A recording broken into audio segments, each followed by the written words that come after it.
as nossas irmãs, a esposa do pastor Francisco, Franciane, aqui também a pastora, o nome da pastora Elizabeth, e também aqui está o nosso amigo, conhecido de longas datas, o João Filho, que é irmão do saudoso pastor Francisco. Vamos iniciar conversando com a missionária Franciane. Missionária, talvez seria interessante a gente começar falando sobre essa missão desses brasileiros, esse casal brasileiro de cristãos missionários que, de repente, vão para um país da África Oriental, não é isso? O Quênia. Como foi que surgiu essa missão de fazer missões em outro país, bem distante? Bom dia e seja muito bem-vinda ao nosso Jornal Regional. Bom dia. Mais pertinho, por favor. Bom dia a todos. Meu nome é Franciane, sou a viúva, do Francisco. E alguns anos atrás, o Senhor deu uma palavra para o Francisco, deu uma direção para ele, para que ele fosse ali para o Quênia, falar do amor de Jesus ali para aquelas pessoas. Então, quando ele foi para o Quênia, ele foi solteiro, ele passou um tempo lá no Quênia, uns 3 anos, e aí depois ele voltou para o Brasil, nós nos conhecemos, nós nos casamos, e depois disso eu fui para o Quênia junto com ele, Então, no Quênia eu estava ali há 7 anos, juntamente com o Francisco, desenvolvendo ali alguns trabalhos, sociais. Nós trabalhamos ali com as tribos turcanas. Nós temos um trabalho com viúvas. Nós ajudamos essas viúvas a se reestruturarem à sociedade, retornarem à sociedade. Porque a vida de uma viúva ali no Quênia é muito difícil, não é como uma viúva do Brasil, que muitas vezes o esposo morre e ela fica assistida, Então, nós temos dado essa assistência a essas viúvas ali no Quênia, Nós temos uma escola de corte e costura, nós recebemos essas mulheres, então nós discipulamos ela e nós damos esse curso de corte de costura. Então, quando esse curso ele se finaliza, no final do curso nós damos ali para cada uma delas uma máquina de corte e costura para que elas comecem o seu próprio negócio, comecem ali o seu pequeno shopping, para que elas possam ter uma renda para ajudar os filhos, ir para uma escola, pagar uma consulta nos hospitais, porque no Quênia não temos hospitais públicos, não temos escolas públicas. Então, é nesse sentido que nós ajudamos essas viúvas, E aprove ao Senhor que hoje, eu me tornasse uma viúva, E a certeza, a convicção que eu tenho no meu coração é que eu vou estar retornando ali para o Quênia para dar continuidade a esse trabalho no qual nós já temos começado ali. Então, esse é o trabalho que nós fazemos ali. Nós também temos um salão de beleza, onde nós atendemos algumas mulheres de vila, elas chegam até nós também ensinamos ali a profissão para elas, mas sempre antes de cada aula nós temos ali um estudo da palavra, nós temos um momento de adoração, nós temos um momento de leitura da palavra. Temos trabalho também com crianças, Nós temos um projeto ali no Quênia que se chama Casa de Pão.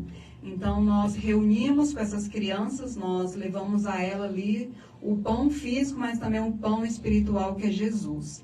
E com as tribos turcanas é um trabalho social, nós vamos ali visitar essas tribos uma vez a cada 2 meses, e nós damos ali alimento para essas tribos, porque a situação deles é muito difícil, e eles têm muita dificuldade com comida, com água, e nós fazemos esse trabalho ali de assistência social, E também levando todos os trabalhos, nós levamos o principal alimento, que é Jesus. Então, já tem 7 anos que nós morávamos ali nessa nação.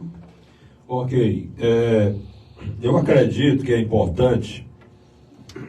Desculpa. a gente falar um pouco melhor sobre essa situação. Quer dizer que as viúvas lá, elas não dispõem de uma aposentadoria e os filhos, às vezes, não ficam com elas. Como é que é essa situação? O Quênia, ele é constituído de tribos, né? Se eu não estiver errada, são 45 tribos. Então, isso depende muito da tribo que a viúva é. Então, a viúva, a mulher, quando ela fica viúva ali no Quênia, dependendo da tribo, a família vem, se ela tem um pedaço de terra, eles pegam os bens, muitas vezes levam os filhos. Então, não tem ali um benefício que ela receba do marido para ela dar continuidade à vida dela. Então, ela vai ter que começar a vida dela do zero. Então, se ela não sabia fazer nada, ela precisa aprender a fazer alguma coisa para que ela consiga um recurso ali para dar continuidade à vida dela. Isso não acontece com todas as viúvas. Eu estou falando de viúvas que nós trabalhamos, que relataram para nós que, dependendo da tribo, isso acontece. E no continente africano também tem a questão do dote, né? A mulher, quando vai casar, então o homem, ele paga um valor para casar com aquela mulher. Então, uma vez que ela fica viúva, o título dela é de uma mulher que já foi comprada. Alguém já pagou ali um dote por ela. Então, a chance dela casar novamente é praticamente zero, né? E a outra situação também é que quando ela fica viúva, se o marido deixou ali um pedaço de terra para ela, que ela construiu ali uma casa, se ela vier a casar novamente, então a família toma tudo aquilo que o marido deixou. Então, assim, por isso nós trabalhamos com viúvas e essas viúvas não casaram novamente. Ok, é muito bom a gente falar isso, porque a gente vive aqui no Brasil nessa realidade que é diferente, e às vezes alguém não entende ou demora a entender, mas é importante dizer que é outro país, são outras leis completamente diferentes, outra cultura completamente diferente, e realmente, né, a gente percebe que se encaixa perfeitamente essa situação dessas viúvas, né, com aquela palavra que Jesus falou, né, que a verdadeira religião, né, ele quis dar um exemplo ali bem resumido, é cuidar de órfãos, cuidar de viúvas. E passando para as crianças, né, eu creio que essa parte das viúvas ficou bem entendido, né? Vocês também, a gente viu em vídeos, fotos, uma assistência às crianças, e dá para perceber crianças muito carentes. Algumas delas são órfãs ou são refugiadas, sem a presença dos pais. Como é que é nessa parte das crianças? Então, nós trabalhamos com crianças de tribos, né? Nós temos um trabalho na tribo Turkana, e quando nós visitamos essa tribo, essas crianças, eles estudavam embaixo de uma árvore e eles escreviam no chão, não tinham contato com cadernos. Então, nós levamos caderno para essas crianças, levamos sapatos, porque eles não tinham sapatos, levamos roupas. E hoje, nesse local, tem uma escola construída com a ajuda de um outro casal que esteve lá conosco, que divulgou. E hoje nós temos essa escola construída lá nessa tribo. Então, nós assistimos essas crianças, né? Assistimos o professor que dá aula para essas crianças. E trabalhamos também com os filhos de viúvas também, né? E hoje, inclusive, nós temos uma semente aqui conosco, que quando nós começamos esse trabalho da Casa de Pão, começamos no orfanato. E uma coisa que nos chamou a atenção, que nesse orfanato tinha algumas crianças que eram órfãos de pai e mãe. Então, sempre que tinha assim, umas férias, sempre que tinha assim, um feriado, né, eles iam visitar ou um tio, ou uma avó, um parente distante. E tinha um menino lá que ele nunca ia para lugar nenhum, porque ele não tinha ninguém, não tinha lugar nenhum para ir. E aí nós começamos a trazer ele para nossa casa. Então, no final de ano, a gente não deixava ele no orfanato, a gente trazia ele para nossa casa. Alguns finais de semana ele vinha, ficava conosco, passava um tempo ali conosco. E nós começamos a pagar uma escola com a ajuda de pessoas aqui no Brasil. Nós pagamos a escola para ele terminou ali os estudos e veio para o Brasil, né? O Francisco, o sonho dele era enviar ele para o Brasil para ele fazer escola de missões. Então, hoje ele está fazendo escola de missões ali em Trindade, na MCM, que é a nossa base missionária. E hoje ele está conosco, né? Ele veio conosco aqui em Vajota, até mesmo para conhecer os pais do Francisco, né?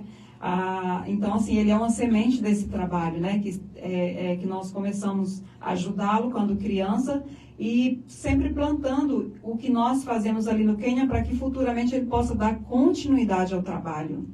Então, o nome dele é Humphrey, ele é queniano e está aqui em Vajota hoje conosco. Conhecendo os avós, né? Conhecendo os avós brasileiros, a família brasileira dele. Então, ele está, assim, encantado, né, com o amor no qual ele foi recebido. Então, para uma realidade de uma criança africana que não tinha um parente, que não tinha um pai, que não tinha uma mãe, e Deus deu para ele, né, o Francisco, para que ficasse esse pouco tempo, um espaço curto, mas que ele entendeu o que é ser um pai, ele entendeu ali sobre paternidade, e hoje ele tem uma família brasileira.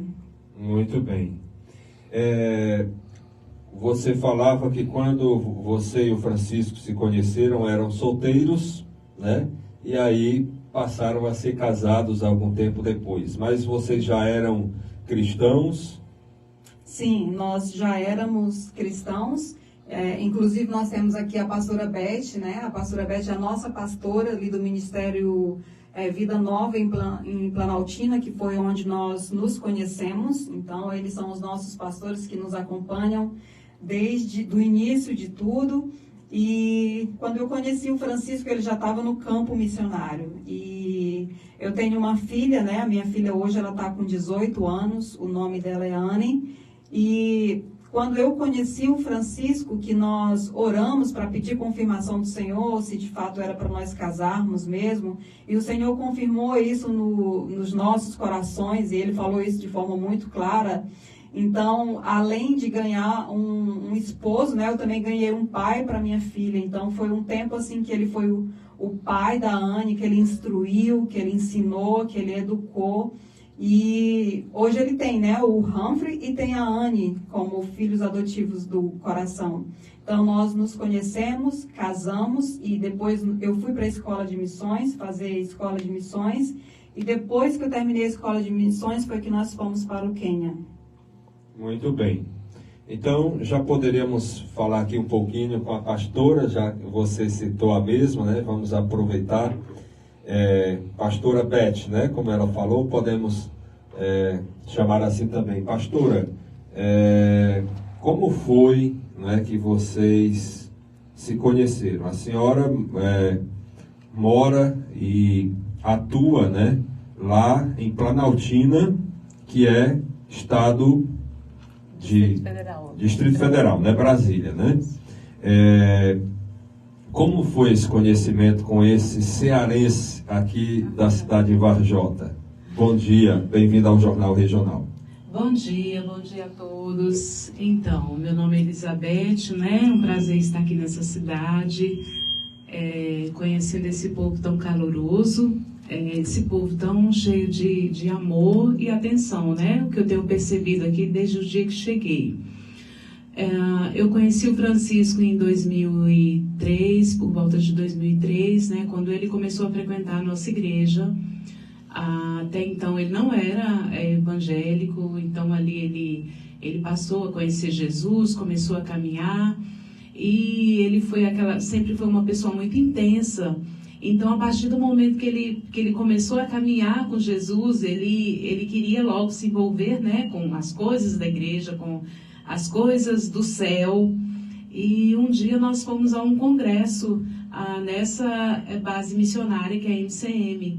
E lá ele ficou assim, né, querendo muito conhecer, querendo muito ser missionário. E ele começou com o meu esposo, que é o pastor da igreja, né? E o meu esposo falou, olha, calma, vamos aprender, vamos fazer escola, né? Porque ele queria... Então, ali ele foi para a escola. E eu me lembro que uma coisa que o meu esposo falou para ele, ele sempre o chamou de Chico. Chico, eu quero que você seja o melhor aluno dessa escola. E, para a glória de Deus, essa semana nós ouvimos o pastor José Rodrigues, que é o presidente da MCM, fundador, ele dizendo, né, que o Francisco foi um dos melhores alunos que a escola MCM teve. Então, assim... A gente sabia, desde aquele começo, que ele voaria muito alto, né? mas não imaginávamos a dimensão que ele chegaria, que nós temos descoberto agora, né? Realmente ele foi esse grão de trigo, né? Que caiu na terra e que essa semente se espalhou e deu muitos frutos. Então, algum tempo depois, a Franciane também chegou para a igreja, né? E eles se conheceram.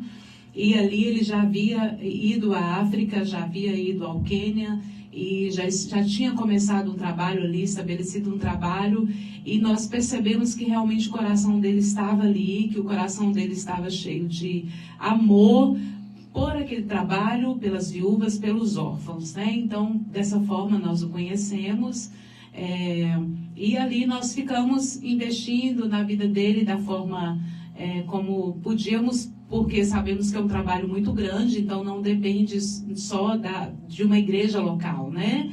E eu costumo dizer que hoje eles não são mais de uma igreja local, eles são do mundo, assim, o mundo investe, e tem igrejas em todas as partes do mundo que investem nesse trabalho lá, porque é um trabalho muito grande que depende de muitos recursos, né? Então, ele não pertence a 4 paredes, eles não pertenciam a 4 paredes. Então, foi assim que nós o conhecemos e o amamos e amamos o trabalho que ele fez ali. Que valeu a pena e tem valido a pena. Continua valendo, né? Com certeza. Eu tive o privilégio de estar lá na África em janeiro agora. Eu fiquei 22 dias na casa deles. Havia um desejo muito grande, durante todos esses anos que eles estavam lá, eu sempre tive o desejo de ir ali. E esse ano o Senhor realizou esse desejo no meu coração, eu fiquei 22 dias ali, e eu pude ver com os meus olhos, né, a dimensão do trabalho, o amor deles, o empenho naquele trabalho ali. Então, assim, foi algo extraordinário estar ali no Quênia. Muito bem. Olha só, nesse caso, o pastor Francisco, o trabalho dele era 100% esse trabalho missionário, ou ele tinha algum trabalho mesmo, digamos assim, secular, algum trabalho para a manutenção? 100% missionário, 100%. Quando ele se converteu, ele tinha um trabalho secular. Quando ele foi para a igreja, ele tinha um trabalho e tinha uma profissão. E o dia que ele decidiu, ele abriu mão de tudo. Quando ele decidiu ir para a escola, porque era um tempo longo, né, a escola, mas ele decidiu abrir mão de tudo. E ele teve convicção de que era aquilo que ele queria. Interessante. E a missionária também era... O único trabalho era a missão também, ao lado do pastor? Sim, nós vivemos 100% da obra de Deus. Ok, então realmente é uma entrega mesmo, né? Uma dedicação exclusiva. E, missionária Franciane, fale para a gente, né? Durante esse trabalho, vocês lá, inclusive eu conversando com o seu João, né, pai do Francisco, ele nos falava que até poços profundos em regiões secas, me parece que é deserto, né, lá em algumas regiões de deserto, vocês conseguiram lá para algumas comunidades. É isso mesmo? Conte para a gente sobre isso. Sim, é isso mesmo. Nós trabalhamos ali com a região de Lodwar, né? É uma região que é semidesértica realmente, então eles têm muita dificuldade com água. Tem Turkana que andam quilômetros em busca de água. E por incrível que pareça, tem um lago. É um lago muito bonito, um lago muito grande, com ondas. Você, quando se aproxima desse lago, parece até uma praia. Só que a água é salina. Então, não é uma água para beber, embora eles bebam quando realmente eles não encontram. Então, eles usam essa água para beber, usam para tomar banho e muitas vezes usam para cozinhar. Então, a nossa base missionária, né, que é a MCM, que é localizada ali em Trindade, então ela perfurou ali 3 poços nessas regiões, nessas tribos. E hoje nós temos também uma máquina de perfurar poços que futuramente, em nome de Jesus, nós vamos começar a perfurar mais poços ali nessa região. Muito interessante, né, gente? Porque a água, né, é o básico do básico, uma questão de sobrevivência, né? Assim como o alimento, só que a água se torna até mais urgente, porque, pelo que a gente sabe, uma pessoa passa talvez até mais tempo sem o alimento, mas ela não consegue sobreviver, né, pelo mesmo tempo sem a água, né, pelas informações que se tem. Muito bem. E aí, Franciane, estava, né, esse trabalho acontecendo normalmente, e aí, durante esse acontecimento, a gente tomou conhecimento que ele sofreu, né, em outro momento anterior, uma outra violência, né? Como é que foi essa outra situação em que ele teria até ficado com algum problema, né, físico, em uma das pernas, pelas informações que nos chegaram? Como foi mesmo isso? Para nós que somos estrangeiros, morar ali no Quênia, a gente precisa ficar em alerta por causa da nossa cor. Então, muitas vezes, eles olham para nós, eles já sabem que nós somos estrangeiros e, dependendo do local onde nós moramos, o transporte público não é tão seguro para nós. Então, em um determinado tempo, nós não tínhamos carro ainda e ele estava num ponto esperando o transporte passar. E parou ali um transporte na frente dele e ele perguntou assim, vocês estão indo para tal lugar? E as pessoas responderam, tinham 3 homens ali dentro desse transporte. E eles falaram, sim, nós estamos. E ali ele entrou dentro daquele transporte, e a hora que ele entrou, eles já abaixaram ele, né, dentro lá, o transporte público é conhecido como matato, então eles baixaram ele dentro desse matato. E ali eles levaram ele para uma casa e eles ligaram para nós e começaram a pedir dinheiro. E no Quênia hoje nós temos um sistema de envio de dinheiro pelo celular. Então nós conseguimos enviar dinheiro, eles pegaram os cartões, eles foram no banco, eles sacaram, eles levaram alguns objetos como aliança, nossa câmera, algumas coisas que estavam ali dentro da mochila dele, né? E também bateram nele nessa época. E ele ficou com esses homens umas 3 horas.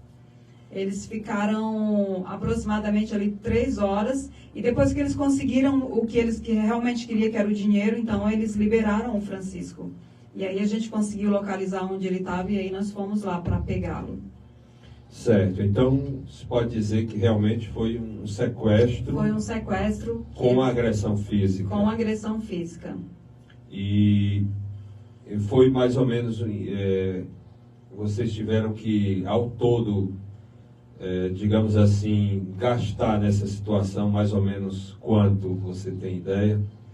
Acho que na época foi aproximadamente uns 5 mil reais, talvez, convertendo para a moeda brasileira, né? Ok. E aí, pronto, foi continuando, o trabalho continuou do mesmo jeito, a vida do mesmo jeito? Na verdade, depois desse sequestro que teve ali, esse primeiro sequestro que teve ali no Quênia, foi um momento assim de muita aflição, né? Um momento assim de muita tensão, porque a gente ouve acontecer isso, mas a gente jamais espera que vai acontecer isso conosco. Eu lembro que nós recebíamos muitas mensagens de pessoas aqui do Brasil falando para nós retornarmos. Voltem para o Brasil, aí não é lugar para vocês. Ou muito perigoso. É muito perigoso, ou vão para outro país. Mas quando nós temos uma palavra de Deus, a gente precisa andar em cima da palavra de Deus que nós temos. E em nenhum momento o Francisco quis desistir. E você? Porque às vezes a mulher se torna mais precavida, ou com mais precaução, ou com um pouco mais de medo.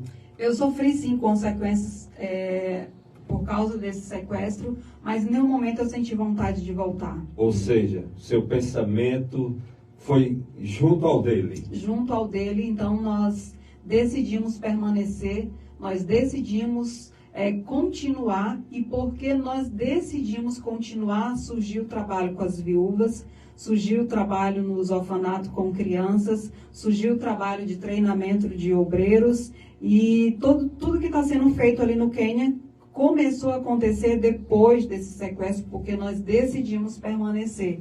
Então, se nós tivéssemos voltado, retornado, talvez não existissem esses trabalhos ali no Quênia.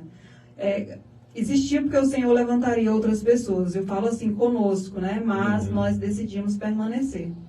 Ok. E aí, chegamos, nós estamos tentando ir assim pela ordem, né, dos acontecimentos.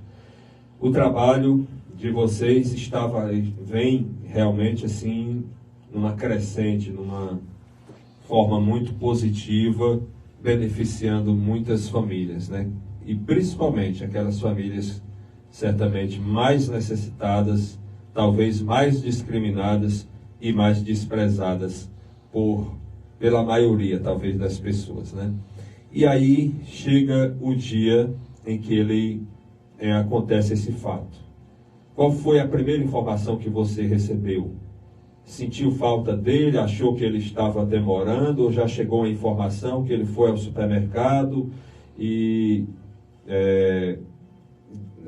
saiu ou não foi mais visto? Como é que foi assim, a primeira informação que você recebeu? Ele foi sozinho ao supermercado, foi isso mesmo? Ele foi sozinho ao supermercado, então nós estávamos em casa, nós estávamos nos preparando porque nós faríamos uma viagem para a Alemanha, onde nós teríamos ali uma conferência para divulgarmos o trabalho, né? E ele estava muito empolgado com essa viagem, ele falava muito nessa viagem, e ele estava agilizando algumas coisas em casa, adiantando muitas coisas.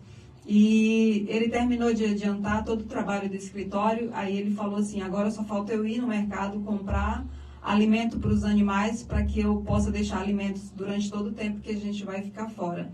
Então não foi uma coisa que ele estava planejando sair, ele decidiu que ele sairia ali naquele momento. Então não foi uma coisa que ele anunciou para as pessoas que ele sairia naquele momento. Então foi ninguém sabia, foi decidido ali. Ninguém sabia. Então ele decidiu ali naquele momento sair de casa. E ali ele perguntou assim, você quer que eu traga alguma coisa do mercado para você? E eu falei para ele até que ia escrever no WhatsApp o que eu estava precisando, né? Então ele foi até o mercado, ele tinha costume, ele gostava muito inclusive de ir ao mercado, então ele saiu para ir ao mercado e a última vez que ele viu o WhatsApp dele foi por volta de 16 horas, ele saiu, era 3h30, e deu 16, deu 17, 18, e então eu comecei a mandar mensagem, porque sempre que ele atrasava, ele mandava mensagem avisando, né? Só que naquele dia foi um dia diferente, ele não mandou nenhuma mensagem falando que chegaria um pouco mais tarde, né? E aí eu comecei a mandar mensagem, eu vi que ele não estava respondendo, então eu comecei a ligar para ele, para saber onde que ele estava, se ele ainda ia demorar, e ele não respondeu. Então eu entrei em contato com um jovem queniano que trabalha conosco, falei para ele, perguntei para ele se ele tinha visto ele, ou se ele tinha alguma informação, falei que já estava indo ali para 5 horas que ele não entrava em contato, e ele falou assim, 5 horas é muito tempo, então a gente precisa ir na polícia, a gente precisa registrar um boletim de ocorrência. Então, mas deixa eu dar uma olhada para ver se ele não está por aqui, onde ele falou que viria, né? Então ele deu essa olhada, verificou, não encontrou.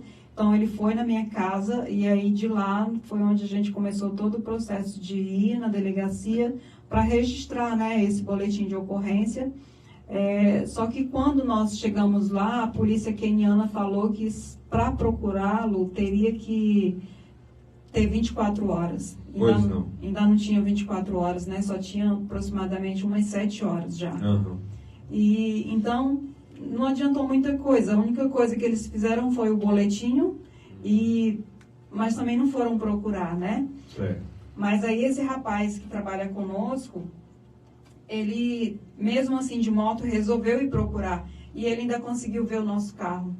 Então, quando ele viu o nosso carro, ele não viu o Francisco dentro do carro, mas ele viu o nosso carro.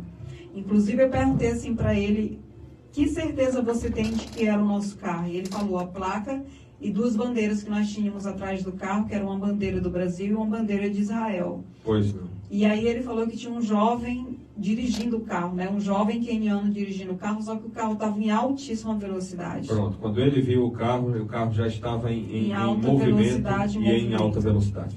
E ali ele começou a seguir o carro, só que chegou um determinado momento que o combustível da moto dele acabou e ele não conseguiu mais seguir o carro, né?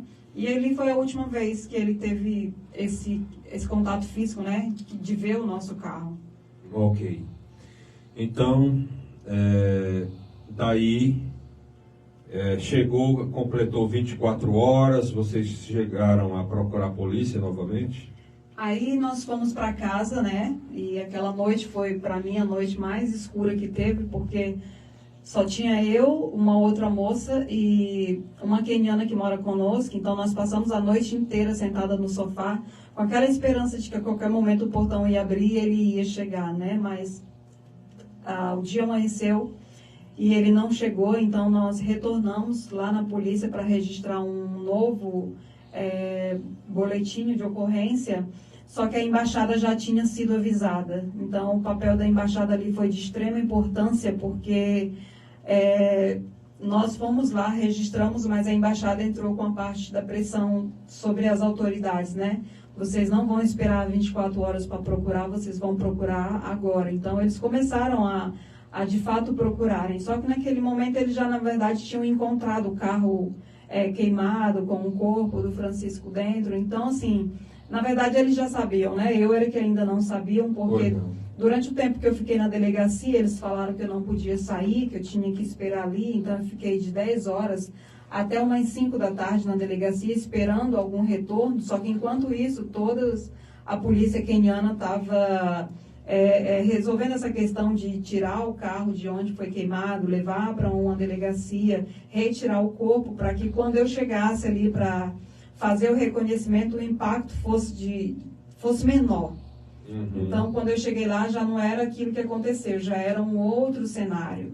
Então, naquele momento, quando eu vi aquele cenário mudado, eu até mandei um áudio para as pessoas que estavam acompanhando, que eu tinha certeza que o Francisco não estava ali, mas porque eles tinham mudado o cenário, então não tinha nada que comprovasse que ele estaria ali naquele carro, né? Então, eu, de fato, não acreditei. Muito bem.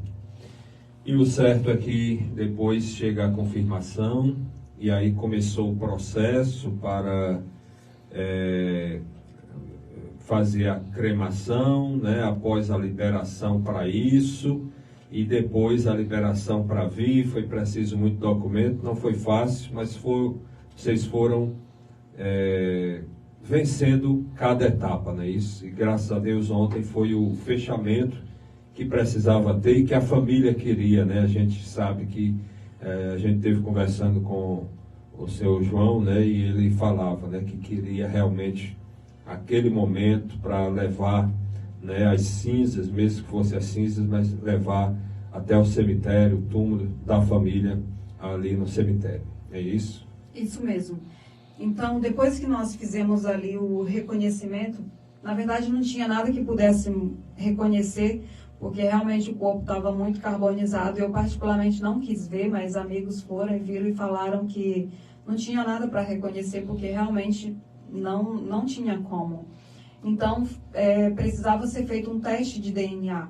Então, eu enviei alguns objetos pessoais do Francisco, como o barbeador, máquina de cortar cabelo, escova de dente, para que eles fizessem o teste. Só que mesmo assim o meu sogro, né, o seu João e a dona Amélia fizeram também um teste de DNA em Fortaleza, para que esse teste fosse enviado para a polícia queniana, para eles comparar com o teste que foi feito lá, né, para comprovar de que de fato era o Francisco. Então, esse processo durou aproximadamente aí quase 20 dias de espera. Então, durante esse tempo de espera foi muita angústia, foi muita tristeza. E quando saiu o resultado, eles marcaram, né, uma reunião com os familiares que estavam ali no Quênia, que era eu, e nós também tivemos a presença de um dos nossos líderes da missão, o pastor Jonathan, estava lá conosco, acompanhando esse caso de perto, dando todo o suporte, dando todo o apoio. Então, durante todo o tempo, a nossa família MCM, no qual nós prestamos serviço em missão, esteve conosco. Então, quando nós fomos para essa reunião, eles falaram para nós que tinha saído o resultado e que o resultado, de fato, era o Francisco, né? E mesmo assim ainda tinha uma burocracia para retirar o corpo do Francisco do local que estava. E aí foi aí que o pastor Jonatas, ele foi muito sábio, ele foi muito conduzido por Deus, porque a gente sabe que é muito importante para a cultura queniana enterrar os seus familiares. E ali o pastor Jonatas falou para eles assim, da mesma forma como é importante para vocês, é importante para nós também. Então a família brasileira do Francisco está aguardando as cinzas do Francisco. Então, de certa forma, eles agiram por esse lado emocional também, né? Então, que eles puderam, a partir dali, facilitar para nós virmos para o Brasil, eles também começaram a facilitar. Então, liberaram o corpo para fazer cremação. A Embaixada do Brasil ali no Quênia deu toda a assistência necessária. Inclusive, eles abriram a embaixada 8 horas da noite para emitir a certidão de óbito. Então, nós fomos muito bem assistidos pela Embaixada Brasileira, para que nós pudéssemos trazer essas cinzas para o Brasil. Que bom, graças a Deus. Agora 7h52, hoje está sendo um jornal realmente especial e o jornal todo vai ser com essa entrevista, né? E eu acredito que é muito justo, afinal de contas, a gente tem a convicção de que estamos falando do único Marte que Varjota teve até hoje, né? E não só Varjota, mas eu creio que vai muito mais além. E o que é que você sente de falar nesse momento, que já estamos na reta final, a respeito de tudo isso que aconteceu? Quando você começou falando, né? Você falou do grão de trigo, né? Uhum. E o grão de trigo, ele caiu na terra e ele morreu. E eu creio que tem muitos frutos para dar através dessa morte do Francisco. Então, não só aqui em Varjota, mas também como em outros lugares, nós temos amigos que estão espalhados em vários lugares do mundo e todos eles acompanharam esse processo, e os testemunhos que nós temos recebido são testemunhos muito positivos. As pessoas falarem assim, eu estava muito frio na fé e agora eu já não consigo ser da mesma forma. Então, assim, nós sofremos muito como família pela perca, porque realmente foi uma perca muito grande. Eu não perdi só um esposo, eu perdi um amigo, eu perdi um companheiro, eu perdi um provedor, eu perdi nossos planos. Nós tínhamos muitos planos juntos, de viajar, conhecer outros lugares, de abrir novas frentes de trabalho. Então, nós, olhando para essa perca natural, nós de fato perdemos muitas coisas. Perdemos alguns bens materiais, mas uma coisa eles não conseguiram tirar Jesus do nosso coração, que é o que é mais importante. Então, se nós tivermos Jesus no nosso coração, se Jesus estiver no profundo do nosso coração, tudo pode acontecer, que nós vamos permanecer firmes. Então, da mesma forma como ele não desistiu ali no primeiro sequestro, eu também não vou desistir agora. Então, eu retornarei para o Quênia e vou dar continuidade ao trabalho no qual nós já iniciamos ali, porque trabalhar para o Senhor é um privilégio. É um privilégio nós participarmos dessa missão. Essa missão, ela não é nossa, essa missão é do Senhor e nós somos apenas convidados a participar dessa missão. Então, eu creio que cada um de nós temos uma missão, cada um de nós fomos chamados para fazer alguma coisa. Então, assim, que essa história, ela possa impactar a vida das pessoas a não desistirem, mas sim permanecer naquilo no qual Deus chamou cada uma delas. Então, eu não estou aqui fazendo nenhum tipo de sensacionalismo para que as pessoas, a partir de agora a minha vida vai ser diferente. Eu quero que, de fato, haja transformação, mas não é aquela transformação momentânea, não é aquela mudança de vida apenas por um instante, mas que, de fato, as pessoas entendam o que realmente aconteceu e tenham uma transformação ali duradoura. E façam aquilo que Deus chamou elas para fazer com excelência e com intensidade, que foi o legado que o Francisco deixou para nós. Muito bem. Você gostaria de divulgar de alguma forma como as pessoas podem acompanhar esse trabalho de vocês? Porque através da internet é possível, né? Acompanhar, conhecer melhor e quem sabe até quem sentir no coração de contribuir também com essa linda missão. Hoje nós temos o Instagram, né, que é MCM Quênia, só que eu não tenho o acesso ainda a esse Instagram, porque devido a tudo isso que aconteceu, então nós não conseguimos acessar, mas nós temos esse Instagram, MCM Quênia, e temos também o Instagram Viúvas no Quênia, né, que é no qual a gente mostra um pouco do trabalho que é feito ali com as viúvas, né, que quem tiver interessado em saber mais sobre esse trabalho pode estar nos procurando pelo Instagram. E temos também a nossa base missionária, Missão Cristã Mundial, porque muitas vezes as pessoas elas têm também o desejo de fazer missões, elas têm o desejo de fazer uma escola de missões e elas não conhecem uma escola de missões. Então, nossa escola hoje está ali em Trindade, o nosso presidente é o pastor José Rodrigues, então nós temos ali uma família. Então, também, quem quiser seguir o MCM Povos para saber mais sobre os trabalhos no qual a nossa base missionária ela desenvolve também, pode seguir. E quem sentiu o desejo também de fazer escola também, lá também nós temos a escola de missões. Muito bem. Então, para encerrar, eu gostaria até de prosseguir mais um pouco, mas temos que encerrar devido ao cumprimento de horário. Qual das duas missionárias poderiam fazer uma pequena oração? Aqui vai ser a pastora Beth, né? Pois não. Obrigada por essa oportunidade. Então nós vamos orar para que o coração de cada ouvinte nesse dia, nessa manhã, tenha sido tocado por todas as verdades faladas aqui, né? Senhor, em nome de Jesus, nós te agradecemos por esse dia, te agradecemos pelas tuas misericórdias que se renovaram nesta manhã, que o Senhor esteja abençoando agora cada ouvinte, cada um que essas informações chegaram, a cada um, que o coração deles transbordem de alegria por ouvir essa história, como tudo aconteceu, e o que havia no coração do Francisco sobre amar as pessoas, amar o próximo, sobre ajudar, sobre estender as mãos, que tudo isso que foi falado nessa manhã converta em corações que desejam ser melhores. Nós te agradecemos por essa oportunidade, em nome de Jesus. Amém. Missionária Franciane, suas considerações finais? Não sei se tem algo mais a dizer. Não, eu só queria agradecer, né, porque eu sei que durante todo esse tempo muitas pessoas estiveram conosco em oração, estiveram conosco ali enviando uma palavra de encorajamento. Então isso, de certa forma, nos edificou muito, nos fortaleceu, e eu sei que eu não estava sozinha durante todo esse processo. Deus levantou um exército aqui no Brasil para estar conosco em oração.